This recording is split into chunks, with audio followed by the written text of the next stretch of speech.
I am so excited to be here today, and honestly, it's amazing just hearing these powerful stories and being truly inspired. I think, in life, so often we talk about these very safe and sort of boring conversation. What's the weather like, or where do you work? And, stories what it's all about. That's what life is really matters, and I love the fact that we're talking about stories. And I consider myself a visual storyteller, and very often when people find out that I work as a fine art photographer, one of the first questions that comes straight out of their mouth is, so what kind of camera do you use? And I can't stand that because I truly believe that the magic is not in the black box, but the magic is the way we see the world.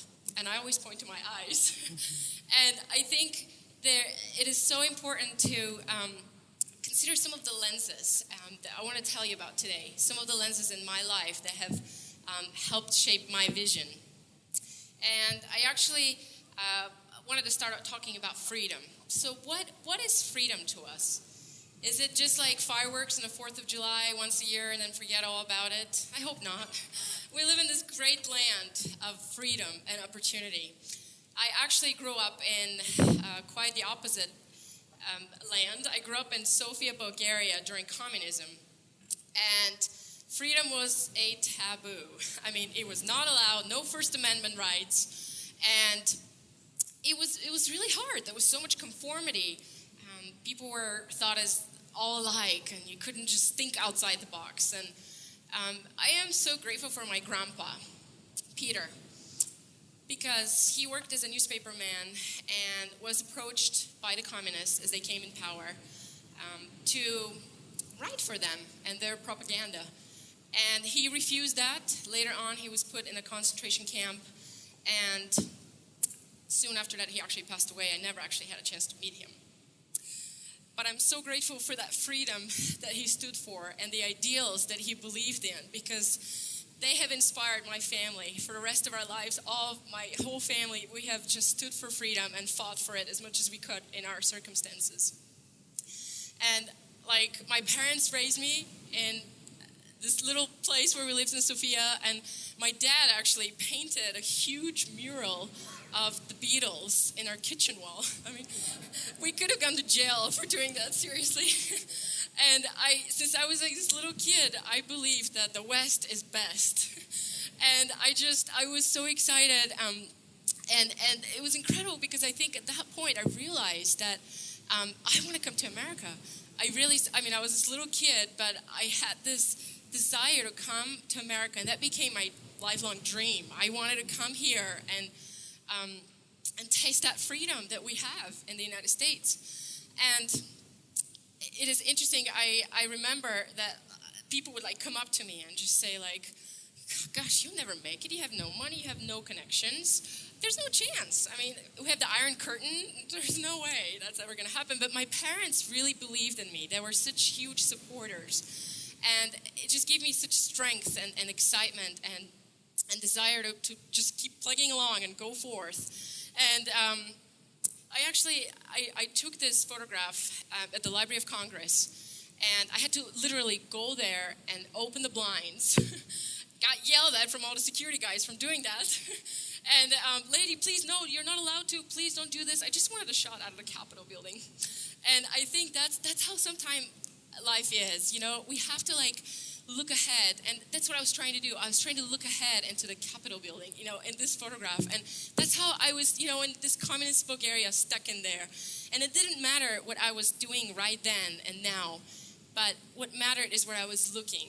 I had this dream to come to America, and instantly that whole dream and excitement about it gave me such freedom in all the horrible circumstances that were. So it was really a wonderful opportunity to learn about and bask in that knowledge that comes from freedom. And I also took this at the Library of Congress. Nobody was yelling at me this time. This was a very easy shot, so to say. But I love what it said. I love that it said knowledge is power. And, I had this great dream to come to America. And yet I had to learn English to come to America because I couldn't obviously communicate here. And it was just this incredible transformation happened to me. And I remember that learning, it was even more powerful because it was tied to our dreams. So the instant I realized that, oh my goodness, I have to know the language in order to come here, my whole life changed. I was immersed in the English language. I sort of took this crusade on learning it. At all times, I'd wake up from every morning and I would be so excited. I would go to school. And I would read Shakespeare in my Russian class and put on my Dostoevsky books and get sent to the headmaster's office for doing so. But it was so amazing just being truly every moment trying to grasp. You know that feeling when you're learning something, you just can't stop? That's what I'm talking about. It was so exciting. And I remember going to every U.S. movie that actually aired in Bulgaria. There weren't too many of them, but I waited long lines, a mile or two sometimes, to get in to watch Star Wars or Indiana Jones, and I would be right there in the movie theater, and I would pull out my 3x5 cards, and I would write down all my new words that I'm hearing all these Americans speak, and it was so exciting. And I remember also coming home and turning on. We had a station called Voice of America. And I could not wait to hear that. It was only once a week, and I never missed it. It was Casey Kasem doing the countdown. I just completely melted at his voice, and it was just like, wow, I love it. And I was completely immersed in this whole idea of learning the English language. And it became incredible. It just opened up so many opportunities. And I remember this actually is a photograph of the original copy by John Adams of the Constitution. And it reminded me of a copy I had of the preamble, which was totally beat up. It was like a Xerox copy, black marketed, and so precious to me because I would bring my dictionaries and little by little I would try to decode what America's all about, like sentence by sentence. I would try to translate it all and read a little bit about, because they wouldn't teach me the truth in school, so I had to find out about it. And it was so amazing just having that and little by little uncovering all the beauty that the Constitution and America is founded upon. And so to make a long story short, I did make it to the U.S. and my dream came true. I was so excited. I actually came here and I kissed the ground. I mean, it was just such an awesome moment to have your dream being fulfilled. And the year actually that I came in was 1994. The same year Old Navy opened its doors. So every time I see a shirt established 1994, I get reminded of my entrance to the U.S. So I had this great dream, and I came here, my dream was fulfilled. But you can't be dreamless, right? So I had to, soon after that, actually, we had an opportunity to live in Oxford, England, and that's where I found my next dream. And I had the chance, I worked on a project for the University of Oxford where I actually photographed some of the colleges there. And I had access to the great buildings where so many amazing minds have lived and created so much beauty and with all their passion, and have changed completely the whole world. And just going down those early hours and feeling the power of history. I mean, it wasn't just about dates and what these people did, but history came alive. It was so much about what were these people like? I mean, what did they do? And the idea came in my head to create this body of work that will actually capture that. It will capture that sense of history that all these people had to teach us in our day and age. And to be sort of as a model to us of inspiration, of true inspiration. And so I'd like to see history as a window to the future. And that was a great opportunity being there. That's how Lost in Learning was born, in the midst of those dreaming spires.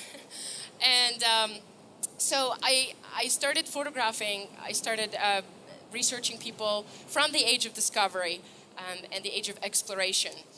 And as I started doing this, I realized that there were certain lenses that were invented during that same era. And for example, you have the spectacles, you have the magnifying glass, you have the prism, the microscope, the telescope, all of them were invented then.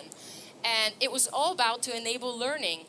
But it also, for the people back then, it gave them this opportunity to see the world in a different way, like they've never ever seen it before. And so I took these magnifying glasses in the manuscripts and the photographs that I did in the project to even deeper, you have your eyes as one lens, you have the camera, then you have another lens to look through deeper and to see what did these people from the age of discovery have to tell us in our day and age. And one of those people was Christopher Columbus. I love studying about him, his life, and the lens that he actually had. He had the lens that he was able to see a path where other people saw an endless body of water. And we know, yes, true, he was wrong. He was not completely, all of his calculations weren't completely right. But he was pushing the envelope. He was doing it. He was actively doing about these great ideas he had his whole life. And we know about him that he never stopped at only discovering it once, but he went back again and again and again. And I just loved his, what a great explorer, what a great creator and a dreamer. The next person I wanted to share a little bit about was Galileo Galilei. And Galileo Galilei, we all know, actually was the first one to market the telescope. And the interesting thing about the telescope is, yes, they used it for all the military reasons, so they can spy on the bad guys. But I love what Galileo did. He actually took the telescope and he pointed it towards the heavens. He opened up the whole universe for us by doing that, by thinking, what else can I use this for? And it was in this day and era of the time where it was the Aristotelian thinking, where people weren't allowed to experiment. They had to only think about things. And he went exactly the other way. He just went out there and did it. And honestly, I just loved his life. And this photograph, this is a picture of him looking at his own sketch of the moon from Sidereus Nuncius. And I have a little video I wanted to share about the project.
So I think it's amazing seeing these people's lives and learning about them. But we tend to put them on this pedestal. And the most amazing thing is that we are all born discoverers. And it's in every single one of us. And that's the whole idea about this project. And I actually, the work evolved, so I started taking these photographs. So the work evolved into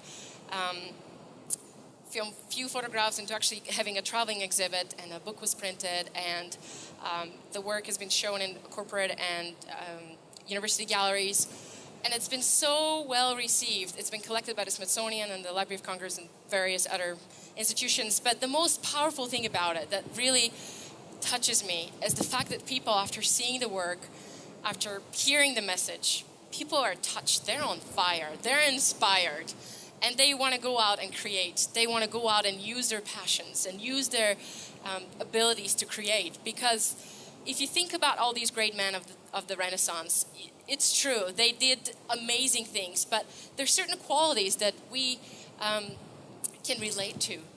They were curious, they were discoverers, they explored, they imagined beyond what was here and then.